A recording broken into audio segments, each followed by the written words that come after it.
Hello everyone. आज हम शुरू कर रहे हैं अध्याय 5 अनुपात एवं समानुपात की प्रश्नावली 3। अगर आप इस अध्याय की पहले की वीडियो नहीं देखे हैं तो डिस्क्रिप्शन पे लिंक दिया हुआ है, जाकर देख सकते हैं। तो चलिए आज हम शुरू करते हैं प्रश्नावली 3। प्रश्नावली शुरू करने से पहले मैं कुछ बेसिक बताना चाहूँगा। सबसे पहले इसमें अनुपात हम पढ़ चुके थे, तो अब हम पढ़ेंगे समानुपात। तो इसमें समानुपात क्या होता है पहले हम इसके बारे में जानते हैं। मान लीजिए आपके पास दो अनुपात है, A अनुपात B और C अनुपात D।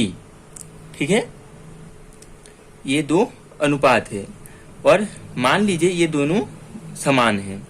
अगर दो अनुपात आपस में समान हैं तो हम इसको इस तरह से लिख सकते हैं, A अनुपात B समानुपात C अनुपात D। ये जो चिन्ह है 4 डॉट का, ये है समानुपात। और अगर दो अनुपात आपस में समान हैं तो उसको हम समानुपात से दर्शा सकते हैं। और इस पूरे को हम कहेंगे A, B, C, D समानुपातिक है, समानुपातिक है। ठीक है, A, B, C, D चारों समानुपातिक है। अब देखिए, मान लीजिए A, B, C और D समानुपातिक है, समानुपातिक है तो A अनुपात B समानुपात C अनुपात D होगा। सीधी सी बात है। तो इसमें ये जो मध्य पद है, ये दोनों B और C, इन दोनों पद को हम कहते हैं मध्य पद, मध्य पद। और ये जो अंतिम दो पद है A और D, इन दोनों पदों को हम कहते हैं चरम पद, चरम पद। ठीक है, अब हम पहले से पढ़े हैं कि अगर दोनों अनुपात में हैं तो हम उसको इस प्रकार से लिख सकते हैं। A अनुपात B है तो A बटे B समानुपात को हम बराबर के चिन्ह से दर्शाएंगे और C अनुपात D। ठीक है, अब इसमें मध्य पद कौन सा है, B और C, और चरम पद है A और D। तो देखिए, हम जब इसको सॉल्व करेंगे, त्रिय गुना करते हैं तो क्या प्राप्त होगा, AD बराबर BC। ठीक है, इससे हम कह सकते हैं अगर कोई चार संख्या समानुपातिक है तो उसके चरम पदों का गुणनफल उनके मध्य पदों के गुणनफल के बराबर होता है। ये है चरम पद और ये है मध्य पद। अगर कोई चार संख्या समानुपातिक है तो उनके चरम पदों का गुणनफल उनके मध्य पदों के गुणनफल के बराबर होता है। ठीक है, ये एक सूत्र प्राप्त हुआ हमको, AD बराबर BC।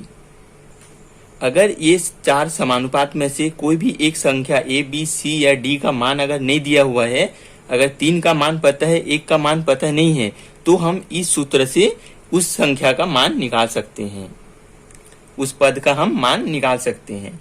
फॉर एग्जाम्पल, मान लीजिए अगर यहाँ B का मान पता नहीं है तो हम इस B का मान इस फॉर्मूले से निकाल सकते हैं। ठीक है, प्रश्न हम प्रश्नावली में बनाएंगे तो समझ में आपको आ जाएगा। अब हम आते हैं सतत समानुपात पे। सतत समानुपात क्या होता है, मान लीजिए A बटे B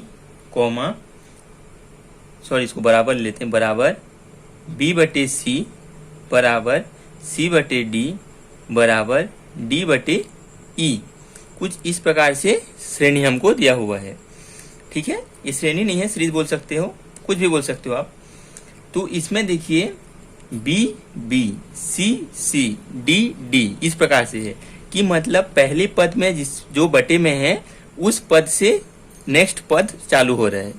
ठीक है, यहाँ B खत्म हुआ तो B से चालू हुआ, C खत्म हुआ तो C से चालू हुआ, इसलिए हम इसको बोल रहे हैं कि सतत समानुपात।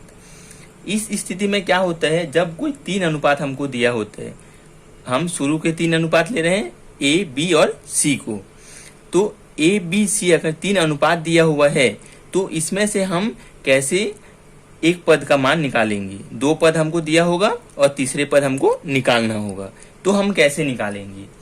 इसके लिए हम पहले पढ़े थे, देखिए इस फॉर्मूले के मुताबिक कि जब चार समानुपात होता है तो मध्य पद उनके चरम पदों के गुणनफल के बराबर होता है। मध्य पदों के गुणनफल चरम पदों के गुणनफल के बराबर होता है। अब आप इसमें देखिए, इस सतत अनुपात से a बटे b है, इसको हम लिखेंगे a अनुपात b। अब इधर क्या है, बराबर है, तो बराबर के लिए हम समानुपात लगाएंगे। b बटे c है तो b अनुपात c। अब मध्य पद इस दोनों है तो b स्क्वायर, चरम पद ac है बराबर ac। मध्य पदों का गुणनफल चरम पदों के गुणनफल के बराबर है। ये हम पहले समानुपात में पढ़े थे। तो ये एक दूसरा फॉर्मूला हमको पता चला। जब हमको 3 अनुपात दिया होगा तो हम इस फॉर्मूलों की सहायता से कोई भी एक जो अज्ञात रहेगा उसका मान हम पता करेंगे। अब हम आते हैं प्रश्नावली की क्वेश्चन पे। पहला क्वेश्चन हमारा क्या है, यदि 29 पुस्तकों का मूल्य 783 रुपए है तो 2214 रुपए में कितनी पुस्तक मिलेगी। ठीक है, सबसे पहले इसमें हम देखेंगे कि निकालना क्या है। हमको क्या निकालना है, कितनी पुस्तक मिलेगी, मतलब पुस्तक निकालना है। तो हम पुस्तक को दाएं पक्ष में लिखेंगे, मतलब दाएं तरफ लिखेंगे, और दूसरा क्या दिया हुआ है हमको, पैसा। पैसा को हम बाएं तरफ लिखेंगे। ठीक है, तो सबसे पहले क्या बोला, ये हम लिख लिए। अब क्वेश्चन पे आएंगे शुरू से। 29 पुस्तकों का मूल्य 783 रुपए है। कितना पैसा है, 783 रुपए। कितना पुस्तक मिला है, 29 पुस्तक। ठीक है, अब बोला है 2214 रुपया में 2214 रुपया में कितना पुस्तक मिलेगा, ये हमको निकालना है। याद रखिए, जो हमको निकालना है वो हम दाएं तरफ लिखेंगे। यह मैंने समझाने के लिए रफली बताया। अब मैं जबकि जमा के आपको बताऊंगा कैसे लिखना है। पहले हमारा पैसा था तो हमने इसलिए पैसा को पहले लिखे हैं। 783 रुपए में पुस्तक मिलता है कितना, 29। अब 1 रुपए में कितना पुस्तक मिलेगा, 29 बटे 783। अब 1 रुपए में इतना पुस्तक मिलता है तो 2214 रुपए में कितना पुस्तक मिलेगा, 783 गुना 2214। 1 रुपये में अगर इतना पुस्तक मिलता है तो इतना रुपये में इतना पुस्तक मिलेगा। एक के साथ हम इसको गुना कर लेंगे। अब इसको हम काटेंगे तो हमको उत्तर प्राप्त हो जाएगा। यहाँ पर जगह थोड़ा कम है इसलिए हम साइड पे लिख लिए हैं। अब इसको काटते हैं। सबसे पहले हम काटेंगे 3 से। 3 दूनी 6, 1 7, 18, 3 छक्के 18, 3 एकम 3। और इसको काटेंगे तो 3 सत्ते 21, 11, 3 तिया 9, 24, 3 अट्ठे 24। तो हमने काट लिया। आंसर है हमारा 82। तो हम आंसर में आप लिख लीजिए शब्दों में कि 2214 रुपए में पुस्तक मिलता है या फिर 2214 रुपए में 82 पुस्तक मिलेगी। ठीक है, आप लिख लीजिए। हम बढ़ते हैं नेक्स्ट क्वेश्चन की ओर। नेक्स्ट क्वेश्चन बहुत ही सरल है। बोला है यदि 14:35 समानुपात 16:x हो तो x का मान पता करें। हमने पहले ही पढ़ लिया है कि अगर 3 संख्या दिया हुआ है तो x का मान कैसे पता करेंगे। तो चलिए इसको लिखते हैं 14/35 बराबर 16/x। अनुपात को बटे में, समानुपात को बराबर में। ठीक है, अब तिर्यक गुना करते हैं। तिर्यक गुना करेंगे तो 14x बराबर 16 गुना 35। हम इसको गुना नहीं कर रहे हैं, ऐसे रहने देते हैं। तो x बराबर क्या आएगा, 16 गुना 35 बटे 14। अब 2 से काटेंगे तो 2 सत्ते 14, 2 अट्ठे 16, 7 एकम 7, 5 सत्ते 35। अब 8 पंचे 40। तो x का मान क्या आया, 40। छोटा सा था। तो चलिए बढ़ते हैं नेक्स्ट क्वेश्चन की ओर। नेक्स्ट क्वेश्चन है हमारा 2xy, x², y² का चतुर्थानुपाती पता करें। मतलब इसका जो चतुर्थ पद होगा वो हमको पता करना है। तो हमने मान लेते हैं माना 2xy अनुपात एक्स स्क्वायर समानुपात वाई स्क्वायर, और हमारा जो चतुर्थ अनुपात है उसको हम कैपिटल ए मान लेते हैं। ठीक है, इसी को हम माने हैं। अब हम जैसे कि जानते हैं अनुपात को कैसे लिखते हैं, बटे में एक्स स्क्वायर, समानुपात को बराबर में वाई स्क्वायर बटे ए का मान हमको निकालना है। त्रिया गुना करेंगे तो ए 2xy बराबर एक्स स्क्वायर गुना वाई स्क्वायर। अब ए को वहीं रहने देते हैं, 2xy को बटे में ला लेते हैं, तो एक्स स्क्वायर गुना वाई स्क्वायर बटे 2xy, और वाई से वाई स्क्वायर कैंसिल हो जाएगा, एक्स से एक्स स्क्वायर कैंसिल हो जाएगा, तो ए का मान क्या आएगा, एक एक्स बचा है एक वाई बचा है, एक्स वाई बटे नीचे क्या बचा है 2, तो ये होगा हमारा ए का मान। मतलब हम आंसर में लिख सकते हैं कि चतुर्थानुपाती हमारा क्या है, अनुपाती x into y upon 2। Next question है हमारा चौथा, संख्याएं 10, 18, 22, 38 में से हर एक संख्या में क्या जोड़ा जाए कि ये संख्याएं समानुपाती हो जाए। ठीक है, ये जो संख्या है ये समानुपाती नहीं है, इसको हमको समानुपाती करना है, तो इसके लिए क्या जोड़ेंगे हर एक संख्या में ताकि ये समानुपाती हो जाए। तो हमने माना हर एक संख्या में x जोड़ दिया जाए तो संख्याएं समानुपाती हो जाएगा। ठीक है, तो x जोड़ने के बाद अगर ये समानुपाती हो जाएगा तो क्या होगा, 10 धन x अनुपात 18 धन x समानुपात 22 धन x अनुपात 38 धन x।